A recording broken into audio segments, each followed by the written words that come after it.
Bueno, ahora vamos con el siguiente ponente, que es Carlos Manuel Cuesta Díaz, y nos va a presentar su trabajo que se titula Metagenomic Analysis of Chronic Alcoholic Mice and the Impact of the Toll-like Receptor 4 in Gut Microbiota and Intestine. Vamos a escuchar su trabajo. Enseguida. Vale, esto no sé, está yendo ya, o sea, se escucha bien.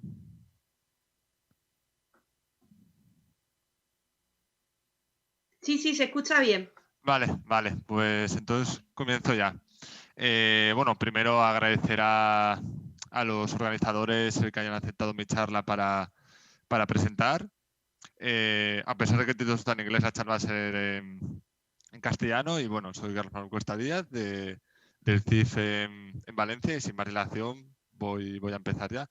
Primero quiero dar un breve contexto sobre, digamos, los dos apartados principales de los que va a ser la charla.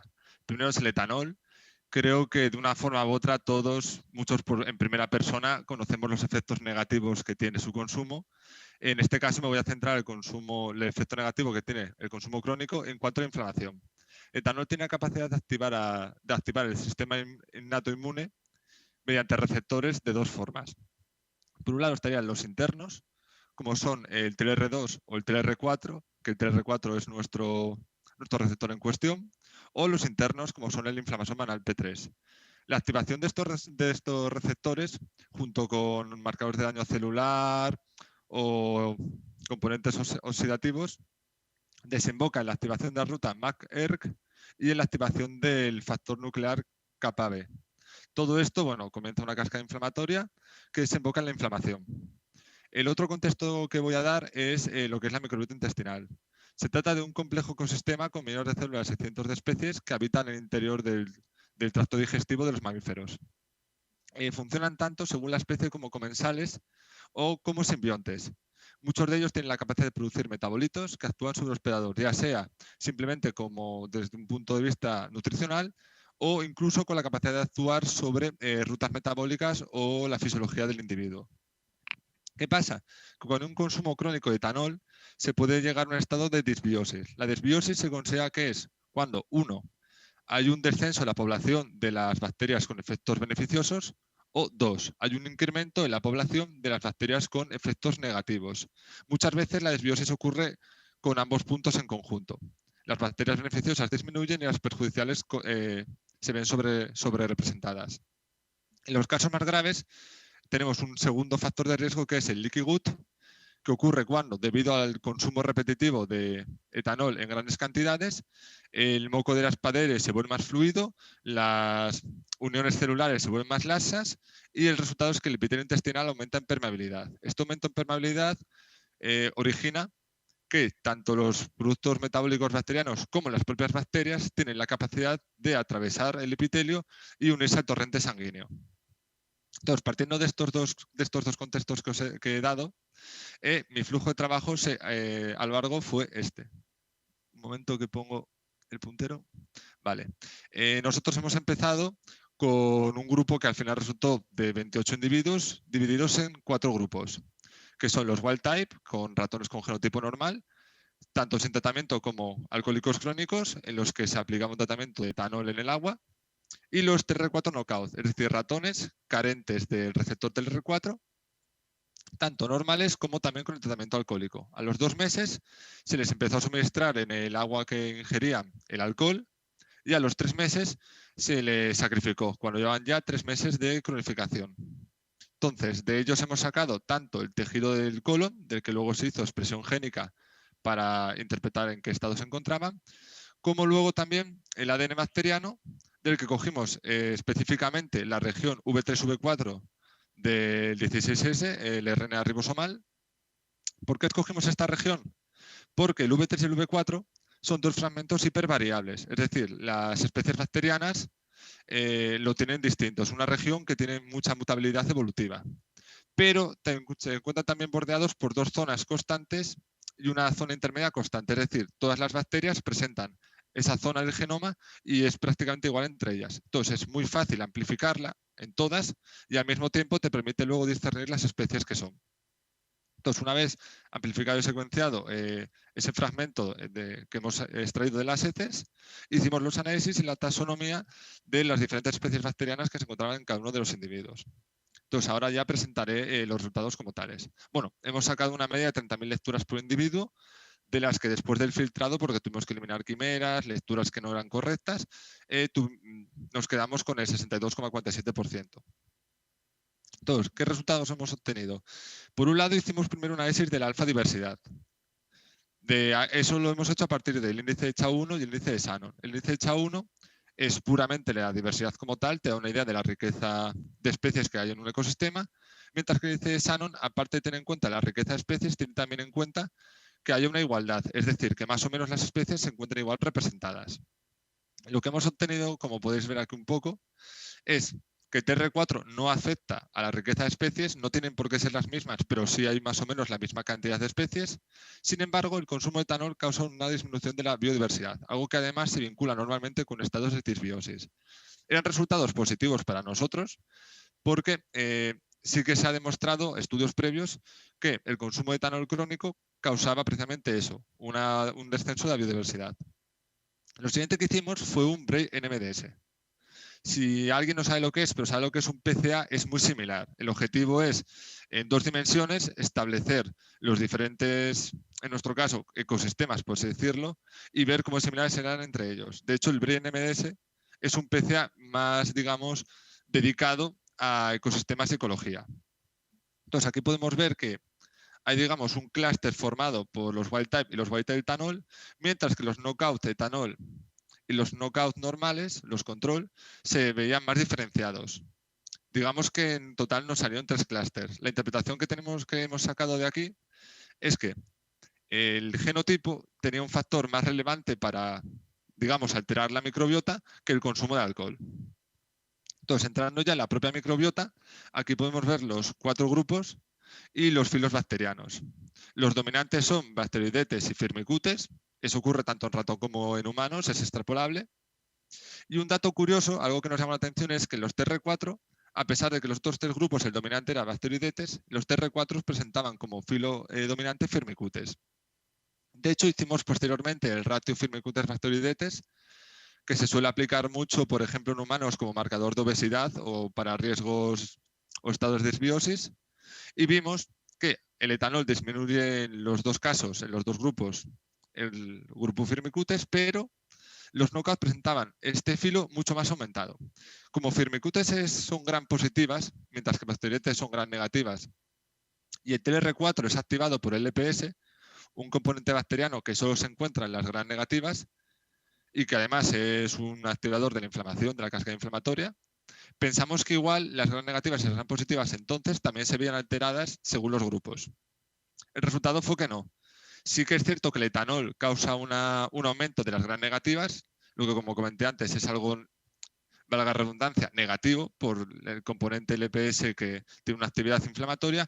Sin embargo, a pesar de que los wild type tienen menos abundancia de Firmicutes, como podéis ver, las gran positivas son similares en los 2 grupos. Entonces, lo siguiente fue hacer un análisis de los filos ya más exhaustivo, donde vemos que el etanol causa una disminución en Firmicutes en los 2 grupos. Ocurre lo mismo con el filo de sulfobacterota y luego cianobacteria, que solo ocurre en los grupos knockout. Hicimos estos mismos análisis, pero ya en taxones más específicos, bajamos ya a órdenes, clases, familia, género. Entonces, en el grupo wild type, etanol contra wild type, vimos que el etanol causa una disminución en la familia Lasnospiraceae, que es una familia conocida por ser productora de butirato, que es un ácido graso de cadena corta con actividad antiinflamatoria y además es muy sensible a cambios en la comunidad bacteriana. Es una de esas familias que suelen verse afectadas cuando ocurren las disbiosis o alteraciones en dieta o alteraciones en general del tracto intestinal.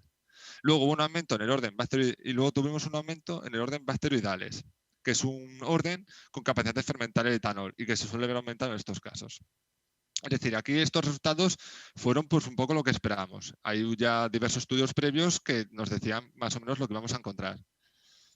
En el grupo knockout, aquí sí que esto era novedoso. Vimos que había de nuevo una reducción en la familia Lasnospiraceae, pero el aumento no era en el mismo grupo. En este caso el aumento fue sobre todo en la familia Erysipelotrichae, que no tengo muy claro cómo pronunciarla.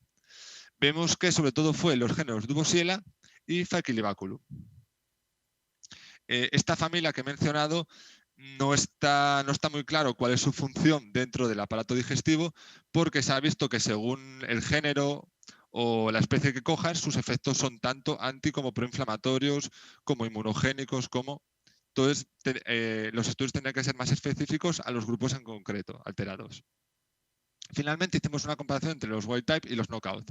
Aquí fue donde hemos encontrado más diferencias, lo que se correlaciona con el hecho de que el etanol causaba un descenso en la biodiversidad, por lo que estos grupos son también los que tienen más riqueza de especies. Así que tiene sentido que sean también las que tienen más diferencia entre los grupos de especies. Hemos visto que los knockout tienen aumentada familia Lanospiraceae y Oscilospirales, mientras que presentan una reducción en la familia Erysipelotrichae, la que luego además se vio aumentada cuando tenías consumo de alcohol. Nos llamó la atención especialmente que tienen reducido el género Bifidobacterium, que imagino que a todos os sonará, es un género muy correlacionado con estados de salud positivos. Sin embargo, los knockout no solo presentaban disminuido, sino que además era la mayor disminución en relación al wild type. Viendo todos estos datos, quisimos entonces mirar mediante expresión génica en qué estado podía encontrarse el epitelio. Escogimos una serie de genes proinflamatorios, de los que vimos que prácticamente todos, CXCL10 no llega a ser significativo, pero vemos que el patrón de expresión es similar, tienen más expresado en el grupo wild type etanol. Sin embargo, esto no ocurre en el knockout etanol. Aquellos individuos carentes del TRR4, aun con consumo crónico de alcohol, no presentaban ese aumento en los genes proinflamatorios.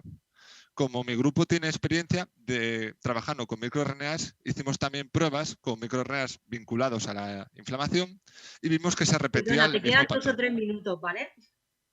Vale, qué susto. Vimos que se repetía el mismo patrón.